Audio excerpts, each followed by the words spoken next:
Hindi pro Duterte ito. Talagang, hindi kasi pag tinignan mo talaga yung batas at tama, magmumukha kang panig sa Duterte kasi nasa tama naman sila.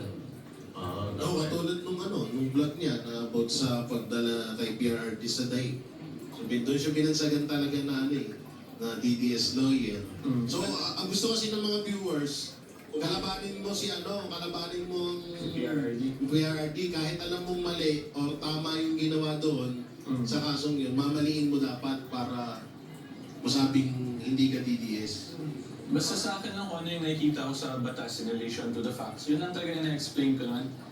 And ako personally, share ko lang din, I've never taken an oath to join a political party. Party list representative ako before.